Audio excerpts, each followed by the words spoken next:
Low energy, unfocused, foggy? You might be dehydrated. Whether it's hot yoga, over 100-degree weather, or too much sun. Gator Light, with a specialized blend of 5 electrolytes, was scientifically designed to help move fluids into the body faster for rapid rehydration. Shop now at retailers nationwide. Gator Light hydrates faster than water. Is it in you? Symptoms noted are signs of mild to moderate dehydration. Consult a healthcare professional if symptoms persist. When you think about Crocs, you think the classic clog. But did you know there's also a canvas clog? A vegan suede clog? A coastal-inspired style? A style with studs, straps, and lots of sass. Honestly, I could keep going with the surprises. You've got to see them for yourself because there is literally a style for every kind of girl. So do your thing and head to crocs.com or a store near you now. Listen to the heartbeat. Chevy is called the heartbeat of America for a reason. With SUVs made to move with your rhythm. The versatile Equinox tackles your entire day. The spacious Traverse fits your crew and your whole weekend. And Trax brings style with value you can count on. All infused with tech that has your back, so your drive always hits the right chord. Chevrolet. Together, let's drive. From the Fifth Quarter Studios in Madison, Wisconsin, you're listening to Coach Unplugged. And now, your host, Steve Collins. Hey everybody, welcome to Coach Unplugged. I'm so happy you decided to join us. Before we jump in, I don't do this every week, but I would love if you went over, left a review, left a comment. I listened to all of those. Give me some topics. Send over to Steve at teachhoops.com. What kind of topics do you want to hear? But before we jump into today's topic, I'd like to give a big shout out to our two sponsors. First of all, Dr. Dish, the #1 shooting machine on the market. I've tried them all, and this is not only how innovative are, but the workouts and what I love about Dr. Dish is they give back to the community. If you follow them on Facebook, if you follow them on Twitter, they're always giving back to the basketball community. And you mentioned Coach Unplugged, they'll give you $450 off. Also, go over and check out teachhoops.com for coaches who want to get better. It is a one-stop shop for basketball coaches. It's resources, it's handouts, it's videos, it's one-on-one calls, it's office hours. It's a coach. It's a resource run by a coach for a coach. It's not an ex-coach, not someone that's been let go, not someone that's coaching part-time. This is what I do. And Teach Hoops helps me keep the bills on. It helps me put up these podcasts, 13 podcasts a week. Teach Hoops helps me be able to do that. And it's a roadmap for you to be successful. And let me help you in this great journey that we call coaching. But let's head off to the podcast. All right. Welcome. And Coach Barker's here's co-hosting with me. Going to have a bunch of different co-hosts over the next, I don't even know how many months. I'd have to ask Amy how many months. A few. All right. So what's today's topic, Coach? What are we talking about today? Yeah, if as a head coach, what qualities are you looking for in assistants when you're building your staff? Ooh, okay. So let me go with this one first. So you've heard me talk. I've had 2 staffs in my 25 years, 2 staffs. And I believe every one of those staffs have one of 3 qualities. You have to have the Energizer Bunny guy, which does all the crap I don't want to do. He does the buses. He makes sure the parents are communicating. He does all the stuff that literally, I take care of our schedule. But other than that, does all that stuff. Does all the administrative stuff, does sports does all that. You need one of those. Then you need a Yoda. I have one of those. So Yoda is someone that knows as much, if not more than you, and is a basketball guru. You need that on staff. Sometimes, depending on how big a school, high school you have, sometimes these overlap. And then the third one is you need Nelly. You need the nasty Nelly that kind of questions you and is not a yes man. Okay, the other 2 can be yes men, or yes women, but the third one can't. The third one goes, "Why are you doing that? Are you sure you should do that? Why are you doing that?" I think the problem is, and I noticed this with my first staff when we were kind of tweaking to the second staff, is too many yes men. And yes, we had won a lot, and yes, we had done things right, but I don't need that. I don't need to hear. And again, all of them can be non-yes people. Trust me. Mm-hmm. If you've ever seen us at timeouts, they are literally. I want them to give me information and thoughts and ideas and stuff because I'm going to make the decision at the end. But they can give me as many possibilities as they want because that's fine. Um, I am fine with that. But that's kind of my utopian world that I'm looking for in a coaching staff. If I was a college coach, my fourth coach would be you go out and get me the Mm-hmm. 6'11" wing that has a wingspan of 7. I'd have the recruit, if I was a Division 3 coach, I'd have that'd be my recruiter guy. I think. I don't know. I've really never thought about it because I've always been a high school coach. But I think if I had another person on staff and I was a college coach, and obviously they all recruit, but that's kind of what I look for in assistants. And again, I'm going to tell you for all the high school coaches that are listening, the most important people, other than the day you pick your team in a bigger school, which is very important because one bad apple can spoil the bushel. The most important thing is picking your staff. The only reason I'm still coaching is because of my staff. Otherwise, I'd be retired. I'd go fishing. I'd go up to my lake house and go fishing. But the only reason I am is because I like those guys and we work well together and we have fun and there's a reason the boys stop in every day and say hi in my room and they're missing us. And it's because, they know what we're about. And, they post-COVID, we've kind of come out of that darkness of that, but very, very important. Your job, first of all, to keep your job, you better have good assistants because they better be in your foxhole with you too. Yeah.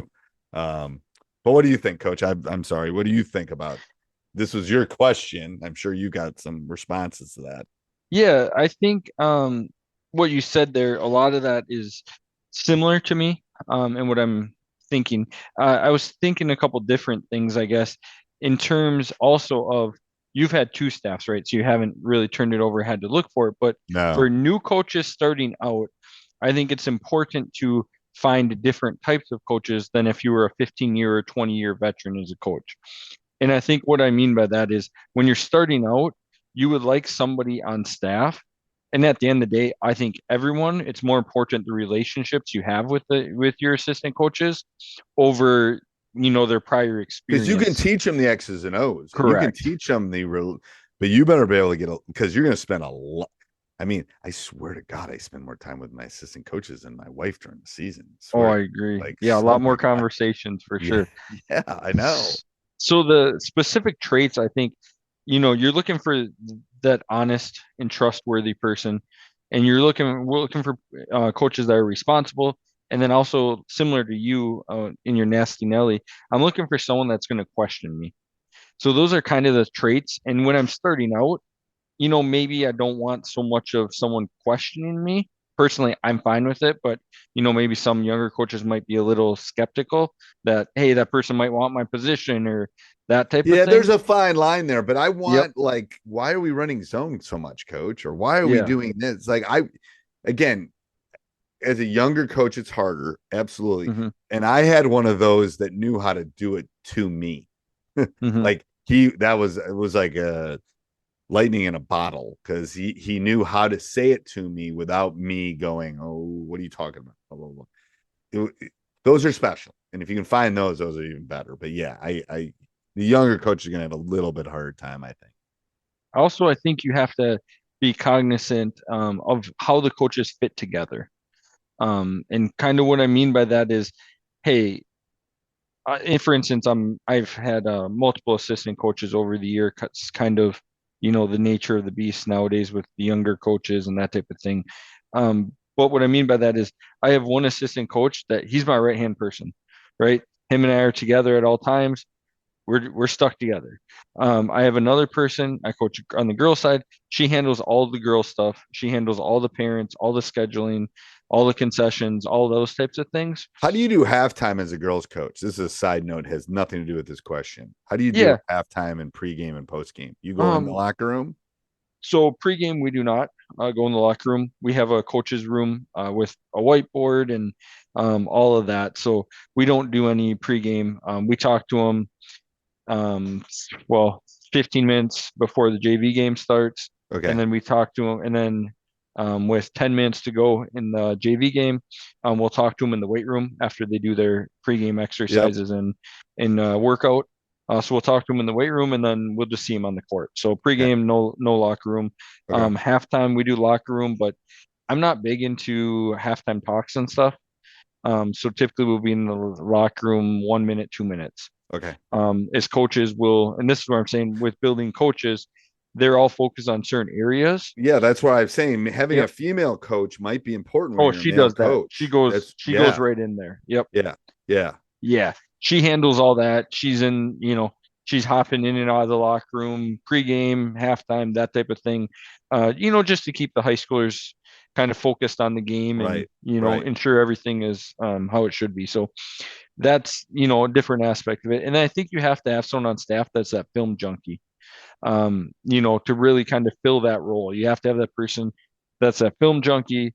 And the last one personally for me is I want a younger coach that's a teacher, because I'm not a teacher, that has more availability in the off season, sees them at school. I really think it's positive that I don't see them throughout the entire day. I think they respect me more. We don't go over, I'm not seeing them. They don't have other opinions of me as a teacher. Nothing bleeds into basketball, right? They only know me as a basketball coach. So I think that's where for me, and people that aren't at the school, your staff, you kind of have to have more layers to building it, to cover other bases that you can't fill yourself. And I think that's the biggest thing is a head coach filling a staff. Right. Where is your biggest weakness? Find at least two people who that's their strength. Yes. And I think in my Rayovac, the guy that I don't want to watch any more film, because swear to God, I've watched more film than anybody should watch. I'll watch film and I watch the amount of film I need to watch, but I don't watch like I used to when I had 3 VCRs going and I was doing this and we were I've seen enough. So I can watch what I can get done in 30 minutes. It used to take me 3 hours, but you're right. I have two scout junkies that are like, literally, I would put our scouts against anybody's in the state. I really would. So you're right. I love that idea of, and then if you're not in the building, having someone in the building, I agree. I mean, I just know the amount of brush fires I have put out over the years. Ooh. Just because I'm here, and it's like, and if it's not you, it's got to be somebody else. I love that. Anything else, Coach? I guess just overall concept is it's more important to have people on your staff, in my opinion, that you trust and that have a good reputation, especially in smaller communities, that have good reputations and that are respected, than someone that claims to know everything about basketball. It's really about the relationships and the trust and respect that those people have. It's the respect. Do you want to spend 4 months with this person? Oh, hands down. Yep. Do you want to be sitting on a 2-hour bus ride home after you guys lost with this person? Or yes, do you want someone that's that's a good question, especially when you're picking a staff. I agree. All right. Until next week, Coach. Perfect. Hey, everybody. I hope you enjoyed the podcast. Make sure you subscribe. Make sure you like it. Go over and check out our other podcasts, High School Hoops, Teacher Side Gig, and then go over and check out teachhoops.com for coaches who want to get better. Have a great day. Booking.com is the easiest way from a day surrounded by noise